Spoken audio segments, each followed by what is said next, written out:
We are a grassroots, locally developed nonprofit. We were founded by the community and continue to be funded by the community.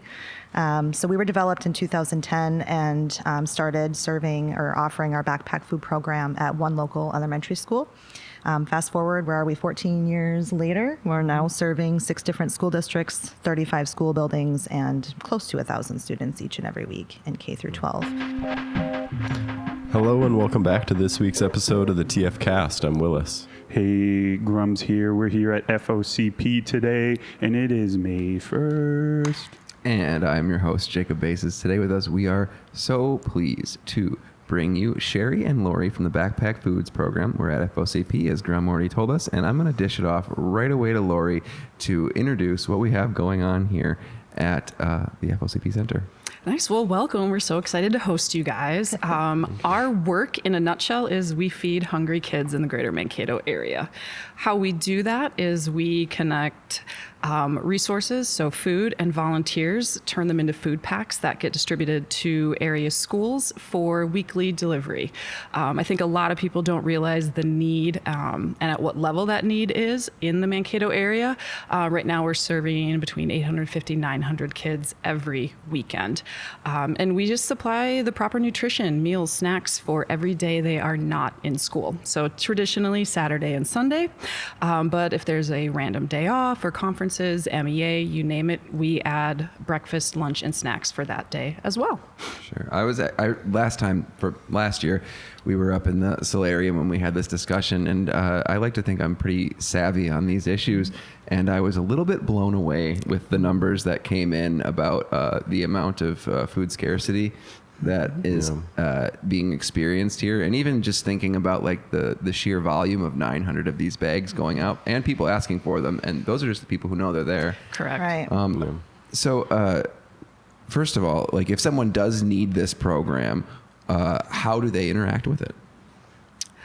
Yeah, so I think one of the points that we like to get across most often is there are no income requirements for this. That's what makes our backpack, power pack, summer pack programs very unique, is there's no threshold that you need to meet to accept need.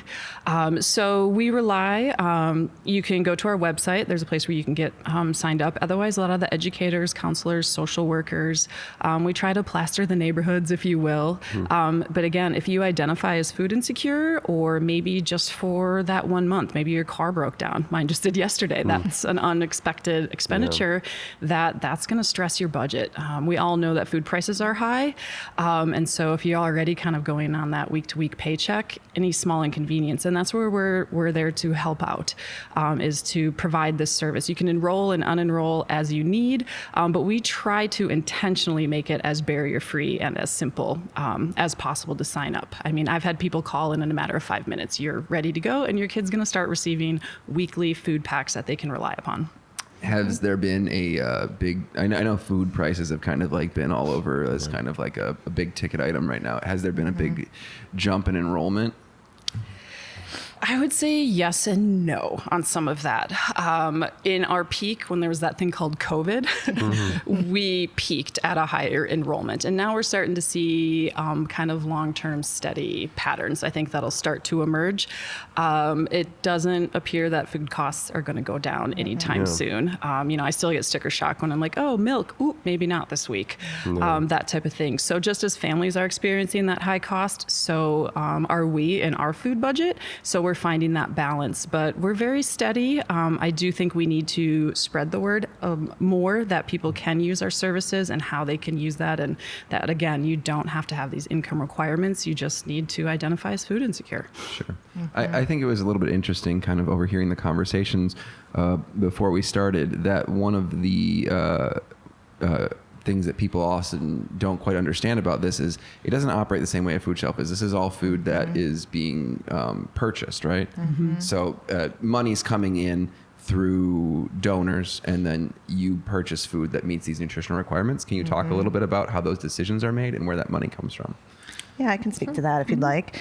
Well, we have an example of a food pack on the table here. And so we are carefully curating our menus, again, to be child-friendly, to have a myriad of items that are recognizable to youth and certainly easily prepared by youth. We're currently serving K through 12th graders. And so we'd like for the meals to be able to be prepared by a child as young as kindergarten as well. So we do work with the Program and Nutrition Committee. We work very closely with the Foods Nutrition Director within the school. She's actually on our board of directors. And so we're looking for items that meet the nutrition requirements, have the calorie content for growing bodies, and can be kind of mixed and matched as well to create their own kind of meal within. Yeah. Well, looking at... Welcome to the Triple Falls ad read. This is where I tell you a little bit about what we offer, because we're a production company. We offer video services, production stuff, sound, lighting. You could even have a podcast that looks like ours if you wanted. Speaking of the podcast, if you'd like to connect with us and ask us questions, send us guest recommendations, or even sponsor an episode, connect with us at cast@triplefalls.org. The menu here, is this an example of what we have in this bag? It is, and, yes. Kind of what the kid might see as to instructions or how to consume? Yeah. Mm-hmm. Okay. So I see a breakfast, a morning snack, and a lunch. It looks like times 2. And warm weather. So is this a meal that's been designed for now that the weather's warmed up a little bit? Correct. Yeah. What are some of the cold weather examples, just for contrast? Are there like more of a hot cereal or alternative? Or I think our biggest variant is our hot cocoa. Lainey's Okay. over here, yes, giving me confirmation on that. Yeah. Obviously not something that's as favorable in the summer months Yeah, or spring months. So, but in the yeah. winter, just right.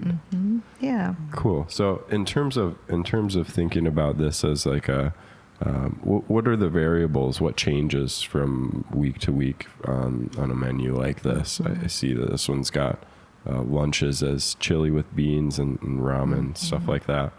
So how does it change either week to week or month to month beyond that? Yeah, I don't unfortunately have our menus memorized, but I Yeah. will say that we do swap out a lot of the breakfast items. There's different cereals. We have a few different entrees. I will say that one of our greatest challenges is that because of the way in which our program operates and it's offered, we really do rely on shelf-stable Yeah. menu items. And so when you're talking about single-serving, child-friendly, somewhat nutritional Yeah. items that are shelf stable, that just limits, I think, our options. Yeah. But we are continuously looking for new partners, new food items, so we can provide a more well-rounded and just different experience for you too. Nobody wants to eat the same thing every single weekend, right? And so we do rotate through our 4 menus for our winter months and then 4 different menus for our spring months as well. One thing that's not in these two that I always like to point out is we do have partnerships with local, like in Mankato, it's Quick Trips because they're Yeah. everywhere, right? So we'll actually put vouchers in there where that per child can go get a half gallon of milk and they can select 3 pounds of fruit. I think that's amazing for a variety of reasons. Yeah. Kids should be able to choose what they want to eat, right? You might not be a banana person. You might be like, ooh, I'm going to try this apple, or I would love some oranges. But also with that is we don't have to worry about it getting left in the lockers. We want to keep our partnerships with those custodians and bus drivers really nice and tight, right? Because that's how we get the food to the students that we serve. So those will go in. And then, on a financial side, I think one thing that's great about those is we only pay per use. So if we're sending out 900 and only 870 are redeemed, that savings that we can then put back into our food programming to, again, repeat the following week. But it's something that's not in every bag, but I think it is worth noting that we do get those single ingredient foods. And it's great to be able to work with partners like that. Helps Yeah, that's kids get awesome. fresh options too, which seems Yeah. like a big Yeah, advantage. yeah. And part of that voucher program is a half gallon of milk monthly as well. We know how difficult that can be for families to access. A little bit earlier, you said we, and I think it could be useful for people who are unfamiliar with the organization entirely to explain the scope of things? How many people work here, and is this part of any kind of larger food distribution program? Like, where does this sit on that chain? It's a great question. We are a grassroots, locally developed nonprofit. We were founded by the community and continue to be funded by the community. So we were developed in 2010 and started serving or offering our backpack food program at one local elementary school. Fast forward, where are we 14 years later? We're now serving 6 different school districts, 35 school buildings, and close to 1,000 students each and every week in K through 12. And so we are a small team with very large goals. Our current staffing team is 7 FTEs, so 7 full-time equivalents of employees. We have a board of 15 and work with well over 2,000 volunteers each year annually to do our work. Sure. And this is a nonprofit. It is a nonprofit, Correct. yes, 501c3, yes. Yeah. And Your donations are tax deductible. yes. It's important. Speaking of which, how if somebody recognizes the importance of this mission and does want to contribute, how do they get involved? Yeah. I think, like most things, it's best just to direct them to our website. So Yeah. feedingandfueling.org.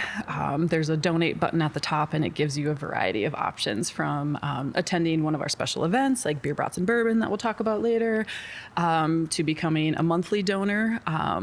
Those people were responsible really for why we were able to pull the trigger a few years ago for our high school food pantry, was having that foundational support from that monthly giving. And then there's one-time donations. And then we also have an opportunity where, Mother's Day is coming up, right? So maybe instead of flowers, you give your mom, a donation where she knows that money is going to, help another mom with her kids. Yeah. So there's a variety of opportunities on there. Cool. So knowing that this is a completely local organization, is there any kind of historical or just kind of what was the beginning of this organization? Did this start in someone's garage? What was Like all the other gyms in original? Close. Yeah. Living room. What Yeah. was the original need that they were responding to? Yeah, so there was a group of very concerned and interested community members that came together to build this foundation for FOCP. It did quite literally start on our founding executive director's dining room table.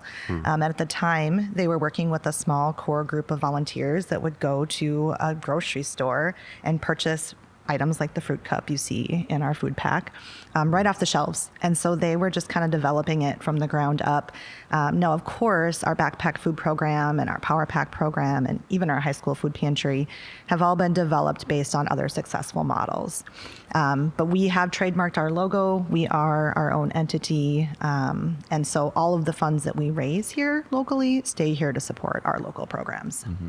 And what is going on in Mankato that, you mentioned that it came from a larger model, but what are the things that are unique about Mankato that are reflected in both your efforts to respond to the problem and the problems themselves? Oh, there's a lengthy answer to that. We'll have to hit the high points here.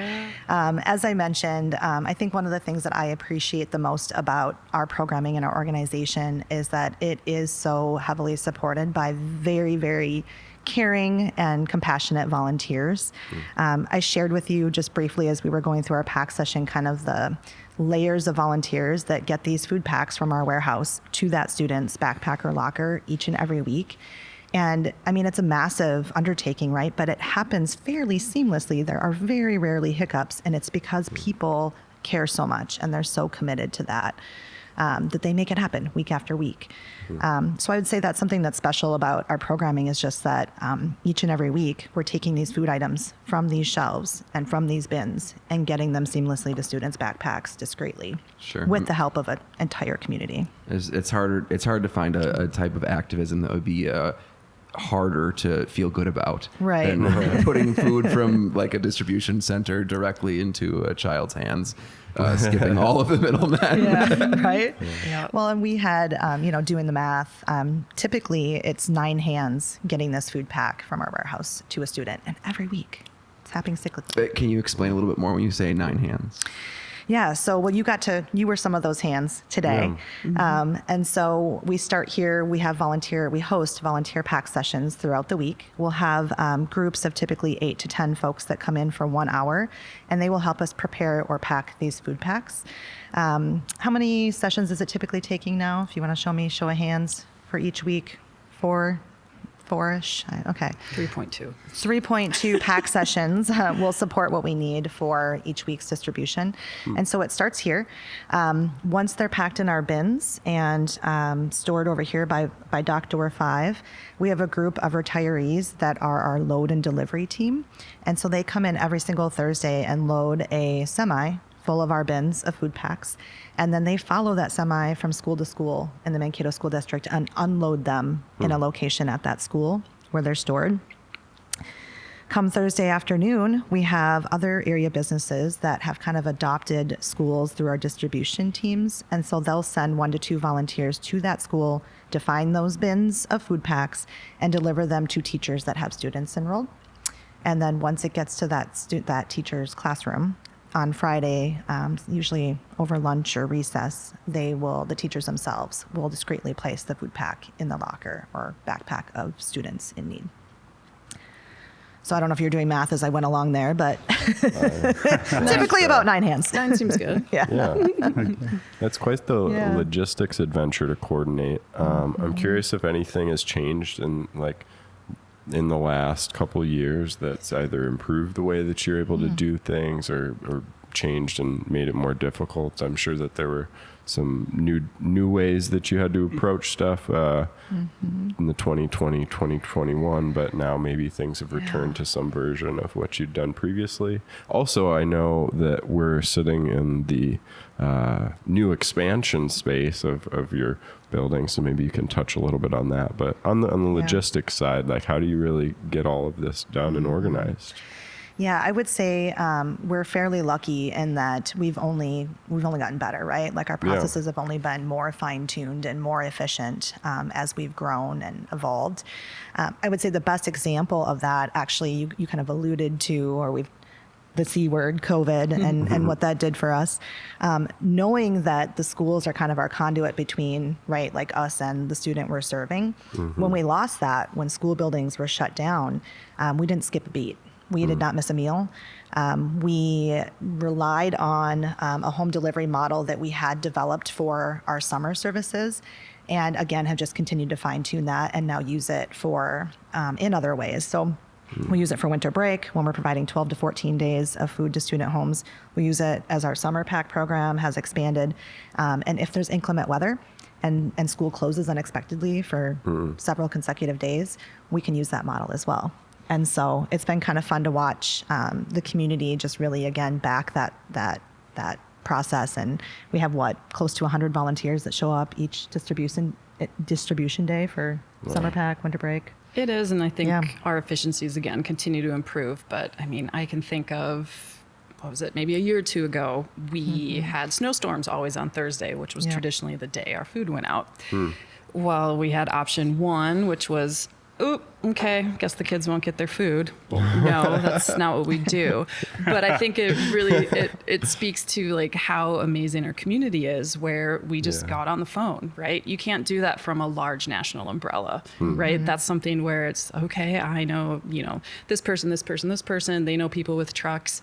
And before we all got snowed in, we got all of the food packs out. And we even had parents who were calling, who were from miles away, who were offering saying, to walk. We will come walk to pick up that food because we rely upon it. And we're like, nope, we got you. And I think that is one of the magical things about our food programs is the trust we've developed. And we take that trust really seriously because that is, there's the benefits of, no more hunger pains, but the benefits of food security are much greater than that with, eliminating that stress and anxiety of wondering if you're going to have food.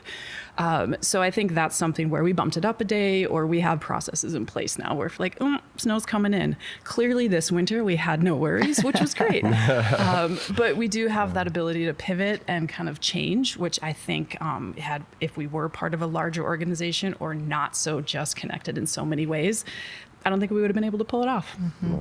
Yeah, I love that you touched on our ability to be so responsive. There's just horrible things that happen unexpectedly. We've had a family with a fire, they lose everything. Social worker calls us. We can put together a box of food and get it to that family within an hour. Moments. And we do that.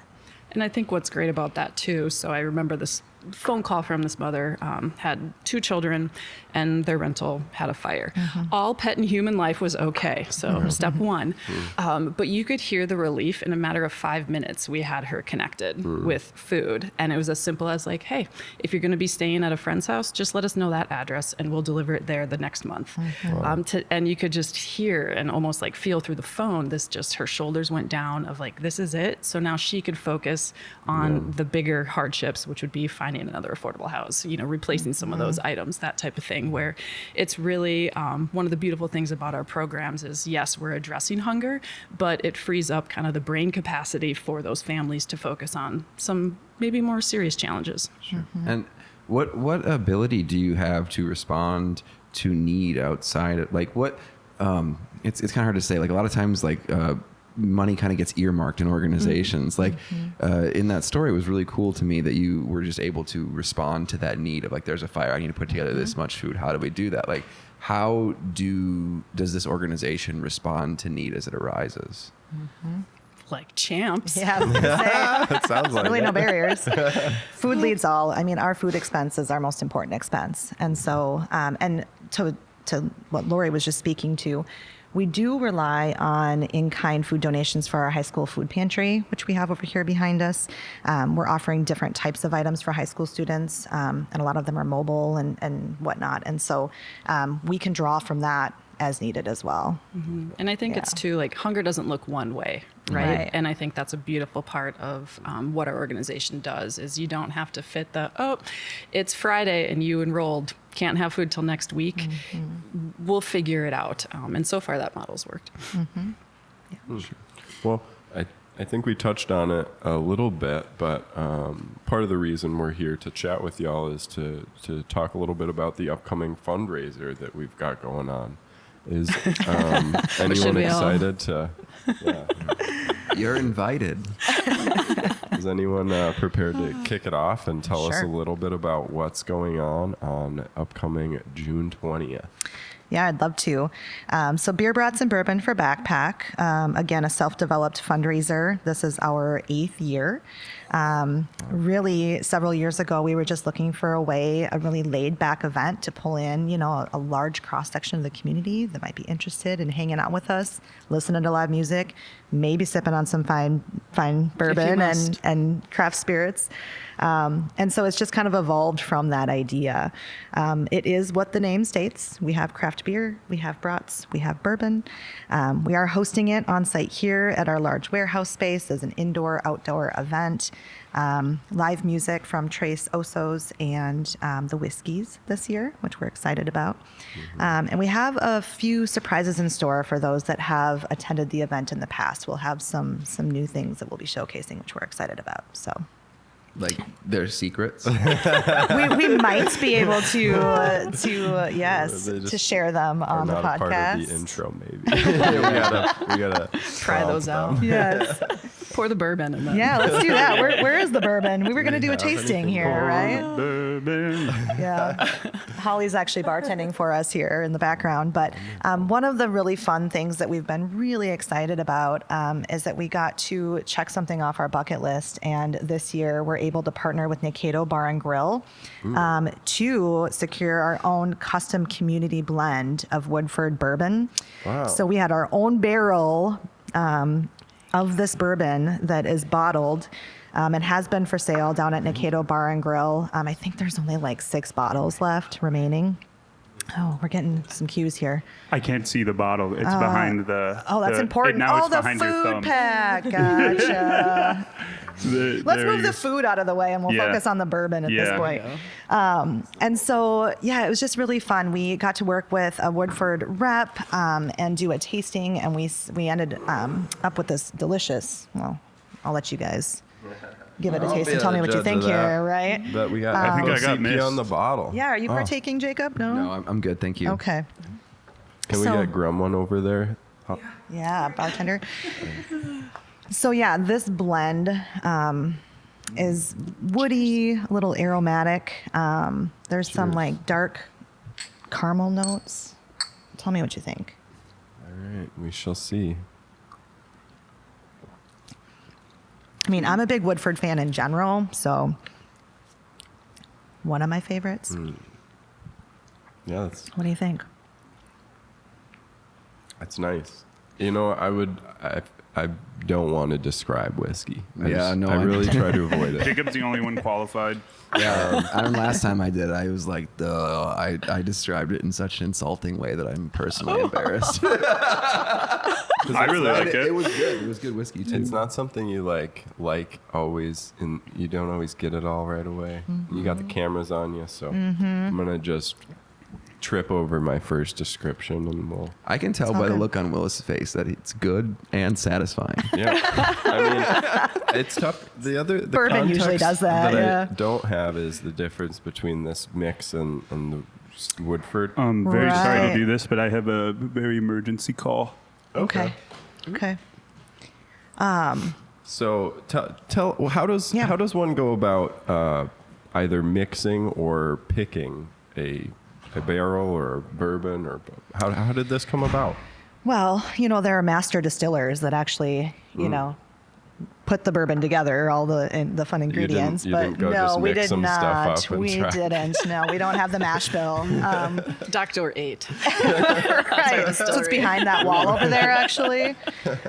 No, but we did have a lot of fun. We worked with a Woodford rep, and he came down, and we got to taste how many, Holly? Maybe 6 or so different versions, and this is what we landed on. This was what we felt was the most drinkable, but interesting, somewhat complex, but like in a very, uninhibited way. Yeah, I guess. Yeah, that's what I was gonna say too. Uninhibited. Right there, wasn't There you it? go. So yeah, we've just been very excited to be able to do this in partnership with Nikado. We do have several of these bottles reserved. They will be etched with our Beer Brats and Bourbon logo actually this Thursday down at the bar and grill. And then we'll have some of these available on our bourbon wall for chance. There will be some on our silent auction and then our raffle as well. Okay. Something else that's kind of cool that I can share, since we were hinting at the secrets that we're going to be sharing with folks soon enough. One of our staff members has started turning wood. Am I saying that correctly? I think so. go with Is it it. bowl making? Yeah. Yeah. Well, he's making tumblers, bourbon Little tumblers out of snifters. white oak, which is what a bourbon barrel is made out of, charring the inside. And so when you pour the bourbon in, it's like drinking out of a bourbon barrel, but in Even a more tumbler. uninhibited. Yeah, but they're each custom. Right. Both or all of them will be custom made, and a very select few will be available for purchase at the event as well. It's kind of fun. Sure. Yeah. That's awesome. That sounds like the peak experience of. The bourbon collectors' Yeah. eyes went, whoa, when Yeah. they heard about it. I don't know enough about it, but Yeah. It's very fun. Sounds like an adventure. Yeah. Well, this is quite the flavor. I would happily add it to my shelf. nice. What? $65 available at Nikado Bar and Grill. Okay. What can a person who's never been to Beer Brats and Bourbon expect their day to be like if they arrive? I mean, apart from just the words. Yeah, and let's hope it's not going to be like last year and 1,000 degrees Possibly outside, the but hottest day. we still had a good I hadn't time. remembered anything going on. I still have that reg you gave me for sweat. Oh, Yeah, great! no, I do too. Now that I think about it, I love that Unwashed. rag. It's just It's chill. why. Mine will actually be for sale at the end. Yeah, You can- Can we use that silent auction? It would be great. yeah. The 3 TF sweat regs Yeah. that we've had on since 11 a.m. Add it to the silent auction. Let's see what we can do Consider here. it done. I love it. Yeah, no, we just try to create a really fun laid back vibe here. It's really like a self-led experience. It's not like a sit down dinner by any means. We'll have Pub 500 here with some grilled fare. We have some really fun games that you can partake in. We'll have an outdoor activation area with some of our brewery partners this year too. And so it's really just like a block party, indoor, outdoor. Yeah, it's bringing You know? together the best parts of a beer garden, a patio, your Yeah. favorite brewery, live music. But the best part is it's so laid back. I mean, it's a come as you are, stay as long as you want. Yep. And it's not just for one specific person. I love that our demographic is all over the place for this one. 21 plus only, but other than Yeah. that. Anyone but the people we're giving the food. Oh, Yeah, right? Yes, correct. no kids. But there's like partners in here too, right? Like, because last time there was tables, you could go talk to some. How do they get involved? What are they doing here? Yeah, it's a great question. Well, they can reach out to us at any point in time. Our planning committee is working diligently to kind of pull some of those details together still. But we're open to partnering with anyone that wants to be here and engaging with us. The Mankato Rugby Group, I'm horrible at saying their name. Can you guys pull that off?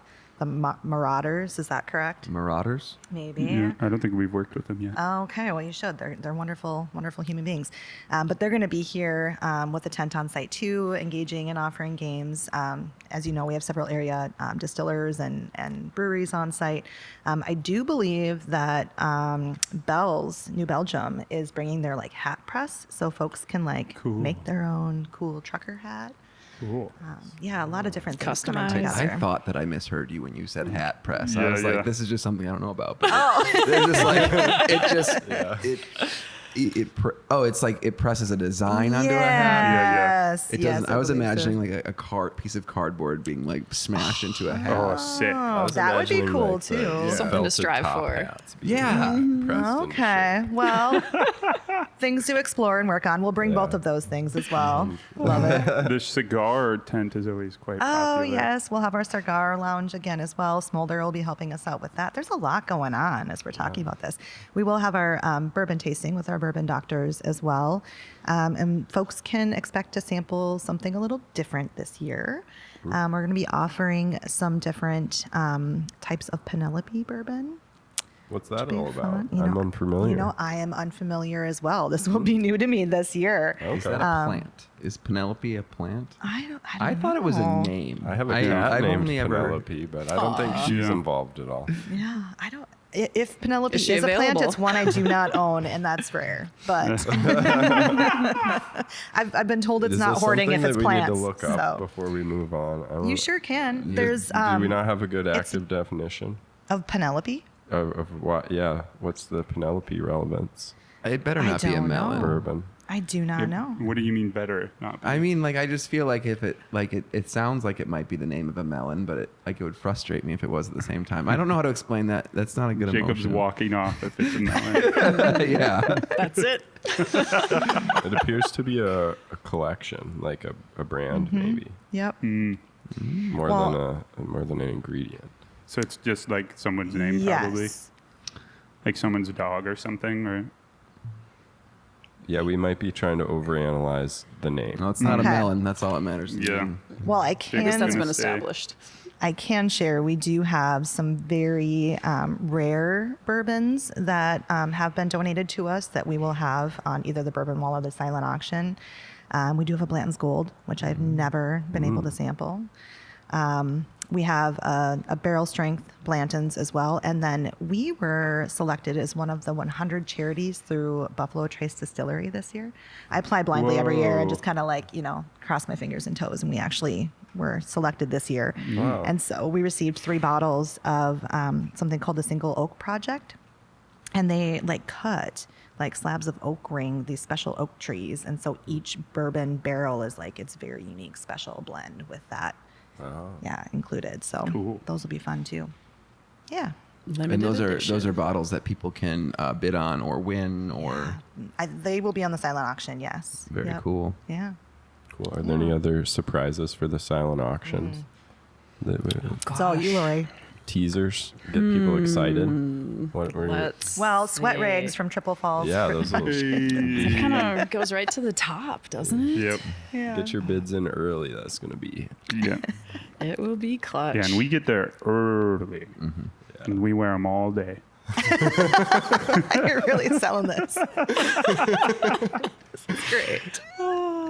Yeah, other things besides that. We have everything from, wine tastings. We had a lot of success from a pontoon excursion So some aboard the experiences as well. Fin and Tonic. So we have some stuff that's just very specific that you can only get at Beer, Brats and Bourbon. And then just some, we've got some stellar, if you're into handbags, we've got a beautiful Gucci bag. We've got some pretty killer bourbon bottles, though. So being a novice to FOCP, like, you get introduced to bourbon through this event. So this will be my third one now that I'm kind of feel like I'm just a edge above novice. And it is pretty exciting to see what people are willing to, yes, it's about the bourbon, but I love that people are thinking about how can I help FOCP raise money?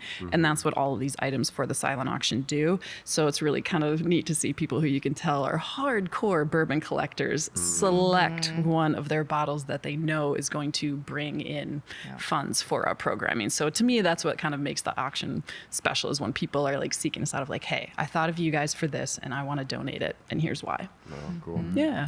And they're so valuable. We store them off site in a secret, safe location. It's a must.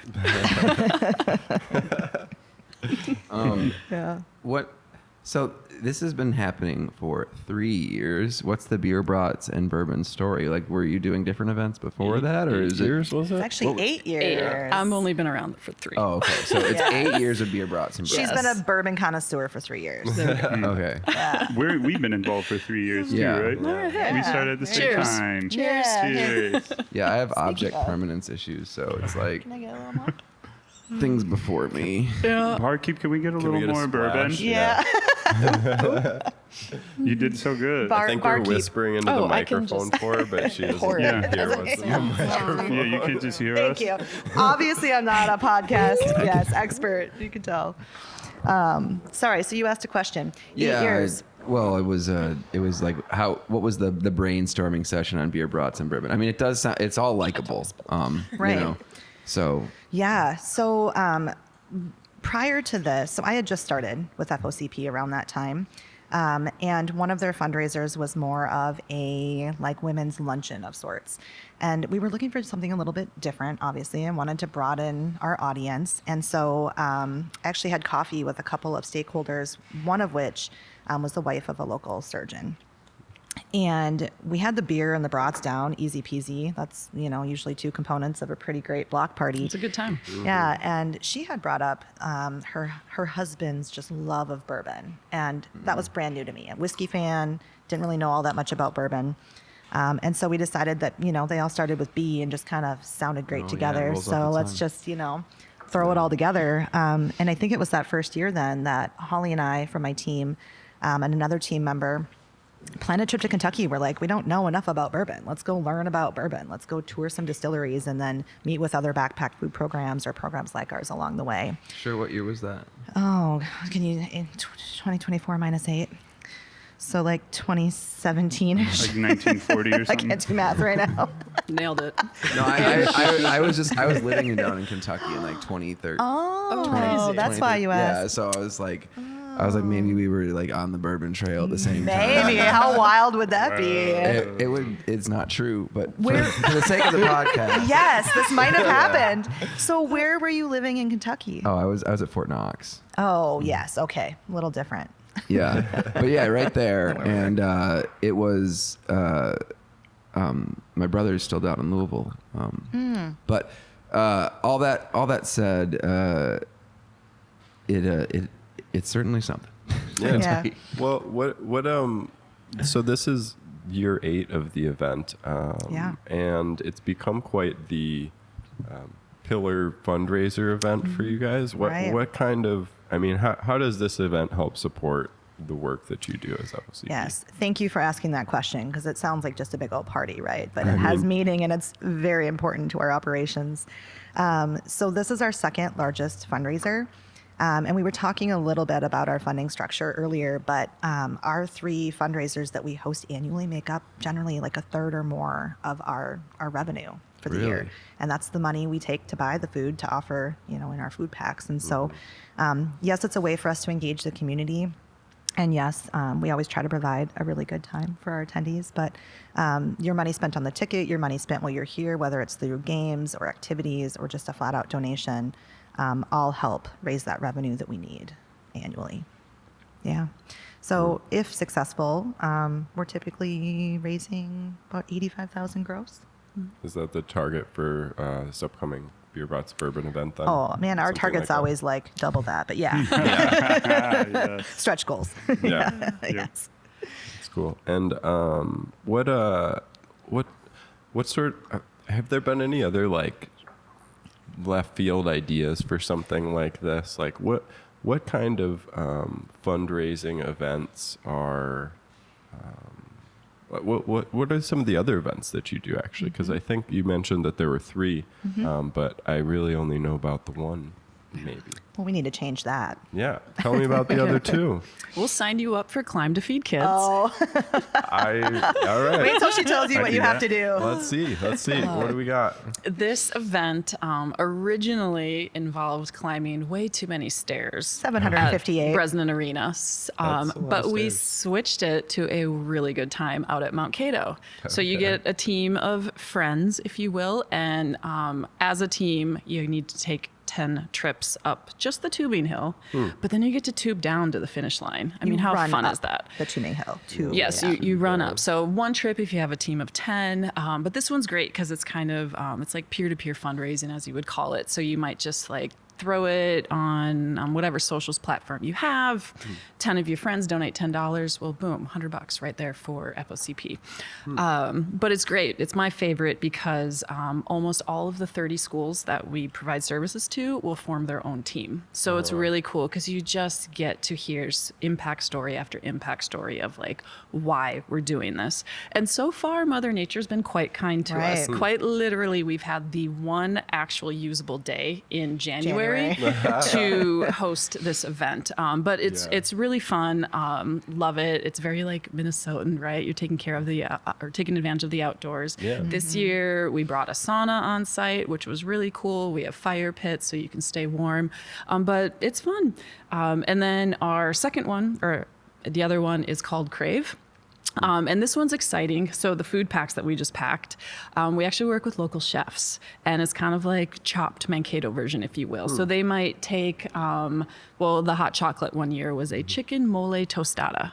They transform it into this tasting, and then you buy a ticket, you get to taste these dishes, you get to cast your vote. There's some entertainment. It's a smaller event compared to our other 2, but it's really kind of remarkable to see what these chefs create from an item that we provide to the children. Yeah, this was my first time going to that because my partner did doodle drawings. Yeah. Oh, And sure. that was a really, really cool event. Just like having to take these junk food items and turn them into something. I'm really into cooking, so that was a lot of fun. It is remarkable. But those are kind of our 3. So they're 3 distinct. They all have kind of a different vibe to them. But I do think we take our events pretty darn serious. We kind of have a really high standard for what the people attending are going to experience, how they're going to connect with our mission, and then hopefully leave them wanting to come back the next year. If you need a juggler this year, We talked about that. We Hired. already signed you up. okay, Yeah. sweet. Yeah, you had asked me, do you have your juggling clubs in your car because someone had like canceled or something? Yeah. So I was thinking at Beer Brats and Bourbon, maybe juggling bourbon bottles.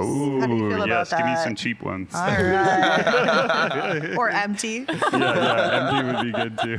We could try beer cans first if you'd like. Yeah. I used to do a party trick where I'd bet people I could juggle 3 eggs while standing on a basketball. And you made so much money in college. So it was great. Fundraiser. Nice I have an hustle. idea. Yeah. I'll do that. I can still do that. You heard it. Beer, Brats and Bourbon, and basketball. Love it. I love it. We are getting a hoop, so Yeah. you know. All right. This is great. You're so multifaceted. This is. Yeah, I know a lot Very of dumb good to know. tricks. So what do these events then mean for FOCP? It seems like they provide a couple different things. The first might be like a way for you to generate revenue to support the mission, but the other one would probably be getting people exposed to the work you do. I think there's probably a lot of questions people would have right away, like how it works, how stuff happens, Right. what's actually going on, where's what's the money for. So how did the events then support educating attendees into the work? Well, I love that you use that word educate, because that is what we consider our fundraisers to be, is community education as well. And what we love about Beer, Brats, and Bourbon is it's the one opportunity we have to invite folks, or a large group of folks, here on site at Backpack Central to see who we are and what we do. And you had alluded earlier to the fact that we just took over 3 times the square footage for warehouse space. We were, yes, operating under very confined, in a very confined space for way too long. And so actually with this particular event, what we had to do in the past was ship all of the food that we had packed up for students for our summer pack program off-site, just to allow space for attendees. And we don't have to do that this year. So everybody can kind of get a little bit of a look and feel for what we're doing here on a daily, weekly, monthly, yearly basis. And we've quadrupled our shade. Yes, very important to note. Very important to note. It looks like there's some room to grow as well. I guess I don't know what's exactly going on over there. Is there plans? Like what are the plans of the organization? Yeah, well, I will first speak to the open space that you referred to, because we do have the opportunity for a subleaser, if anybody's interested in subleasing 3,000 to 4,000 square feet of space. We clean that out, knowing that at this point in time, we've been going vertical, right, with a lot of our storage. And so we don't have need for it at this point in time. We did just come off of a board and staff strategic planning session. And so those were some of the things we were discussing, is long-term, where do we want to be, and what do we need to build as the infrastructure to make that happen. So I can't share that we have any sort of defined plan for growth. It's more so make sure that we have the foundation we need, so when those opportunities and needs arise, we can respond as we've talked about in a timely manner. We do have a couple of newer communities that have applied for our services, and so we need to try to get our ducks in a row to raise the funds to meet the need to serve those students. Yeah, you mean like people who are like geographically a little further out than what we've been like happening in Mankato. Yes. Like how far does it go? Or is anyone like being served in like Cortland or something? I don't know. Yeah, actually. We just took on the JWP school district this school year. And so we're in Mapleton, Lake Crystal, St. Clair, JWP, and what am I missing? Nicollet, thank you. Communities currently. Wow. Yep. So that alone, I'm sure it required taking on a bunch more volunteers for delivering and getting stuff set up here. So when you're thinking about growth, it's more like, you know that there's going to be another district or another group that's going to be coming online in the next couple of years. So it's just like starting to connect with people, making sure that you've got funds for food. How's that? Is that you kind of nailed it. That's the 2 big things on the checklist. It is very much a partnership, though, with our neighboring communities. We had shared that we rely on them to pick up the food and bring it to their communities. So they have volunteers that do that every week. And then we have been growing within like our ages served as well, knowing that, hunger doesn't just age out of it necessarily if you're in need. And so we're currently serving our K through 12th graders and trying to grow our high school food pantry following as well. And then there has been conversation about pre-K and what that looks like. Of course, there's hunger there as well. So all things geographically and within the age ranges we're serving, we're hoping to meet the need as it's there. Interesting. From this podcast going kind of way back, we had a guest on one time that was a foreign exchange student, and smack dab in the middle of COVID, their ability to work through the school was taken from them. And on account of that, they actually just like they weren't able to apply for so many kinds of aid, and like these people were actually like living in a group house all together and like experiencing all kinds of issues that were just completely like left behind. Were like all of this. So it is really that hunger doesn't have a face, and it's really it's awesome for me to hear that you guys are able to like respond to things that Yeah. just as they come, because that really makes such a huge difference. So I Absolutely. appreciate hearing that from an organization like this. Yeah, we have a lot of autonomy because we're not part of that large umbrella or any large umbrella organization. And yeah, we definitely flex that to the fullest extent. Love it. And I guess my kind of last question, for me at least, is there anything that we've kind of covered a lot of ground here, but is there anything that you kind of like wish that we got to in regards to this program? Like, like just glaring holes in the feel narrative. good that just happened. This was maybe 2 weeks ago now, but we have a lot of interns from usually this one was from MSU, but just looking to get in some hours and things like that. Billy. And it was Shout out this Billy. one wasn't Billy, but shout out Billy. Sorry, Billy. I know where you're going with that. But what was really great, so this person was going into like the mental health field or whatever, and she was here doing her thing, and we were just chatting out here. She was part of the backpack food program like 10 years ago. Wow. And so to think, as you guys were packing bags, that the bag you packed is helping create the situation. And then it went one step further. I feel like it was almost the next day, where I was out meeting with a business owner, trying to just introduce what you're doing. And he's like, oh yeah, so he's an entrepreneur. Yeah, me and my family, we used the backpack program like all through school. It was the greatest thing. So now here's someone who's like investing back in Mankato, starting a business. But I think it just kind of hit me, I guess, like kind of a punch in the face of like, we have been around for generations, like nourishing minds and bodies, creating this kind of legacy, if you will, where when volunteers do come in and pack these food packs, you have no idea whose backpack that's going in. Wow. And year after year, that kind of cumulative effect, it kind of struck me hard in all the right ways, of just like how something as simple as providing a food pack with the foods that you saw can really transform lives and create opportunities that might not otherwise have existed. Yeah, your boy Love that. Grum over here had to take advantage of a summer Yeah. backpack program at one point. So Yeah. yeah, I care about this place dearly. Oh, Love it. love that. It's really special to hear. Thank you for sharing that. Yeah. I mean, No, go ahead. I'm curious about, with that in mind, if people want to support like the work that you do here, really, how do they either donate or volunteer? I know one of the things that I don't think I quite understood previously was that you actually have groups of people, I'm guessing sometimes companies or friend groups or bachelorette parties or... Oh, we haven't dove into that yet. That's a great idea. Yet to be in the operative All word. right, well, Mr. Box Ideas wine over and- here. Yeah. So how does someone get involved in that? Say they want to get a group of friends together, or donate money. Just again, cover that quickly, and I think we're moving on. Yeah, no worries. So our website is the greatest resource. We have available open volunteer opportunities there. You can email Lori or I, and we'll help connect you with the right team member if there's something specific you have in mind. Like I said, we have just such a large, so many options for volunteering your specific skill set and or ongoing. So I would just reach out. As far as donating as well, there is a give page of our website, and there are several options for ways to contribute to support our mission. And you had asked if there was anything we wanted to mention. Most certainly want to give a shout out to our presenting sponsor for Brats and Bourbon. United Prairie Bank has been one of our longest standing partners and give back through volunteerism, in-kind, and monetary support. So want to give a shout out to them for sure. Thank you.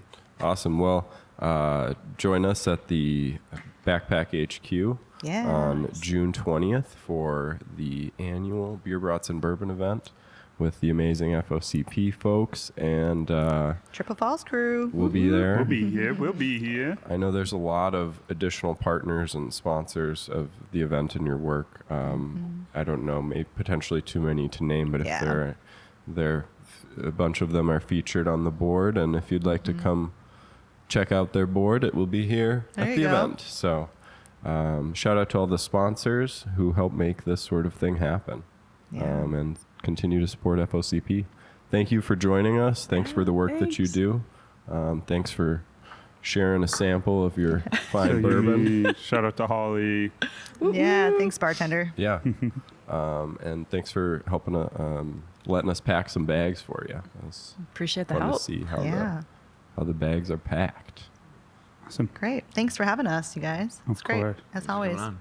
Bye. Dum, dum, bum, bum. Clear.